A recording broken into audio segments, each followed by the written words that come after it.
Ndugu zangu, ni makosa makubwa sana ya akili. Ni makosa ya akili kulinganisha Ukristo na dini nyingine yoyote.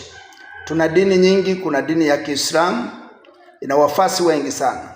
Kuna dini ya Mashahidi wa Jehova, kuna dini ya Buddha, kuna dini ya Hindu, kuna dini ya wapagani. Hizi zote ni dini, lakini Ukristo utabakia kuwa bora kuliko dini zote. Kwa nini? Biblia ndicho kitabu makini, yakinifu, sahihi na chenye ukweli usiopingika juu ya mwelekeo wa mbele wa mtu yeyote duniani. Biblia imetoa tafasiri. Wapagani sehemu yao ni ziwa liwakalo moto. Watu wasiomwamini Yesu sehemu yao ni ziwa liwakalo moto.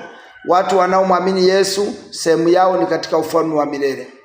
Biblia imetoa mwongozo sahihi na wa kweli ambao huwezi kuupinga. Umethibitishwa na manabii zaidi ya 140 na vyote vinafanana, na walihubiri wakiwa sehemu mbalimbali, hawakuwa pamoja kwa nyakati pamoja.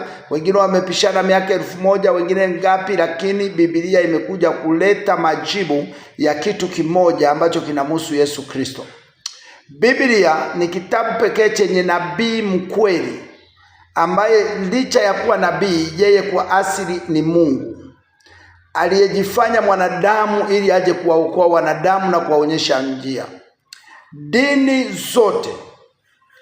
Dini zote zinatafuta njia ya kwenda kwa Mungu, lakini Kristo Yesu na wokovu wake unakupeleka kwa Yesu, kwa Mungu. Yaani ni hivi, dini ni akili ya mwanadamu kumtafuta Mungu. Ukristo na wokovu ni akili ya Mungu kumtafuta mwanadamu. Sasa utajaza mwenyewe.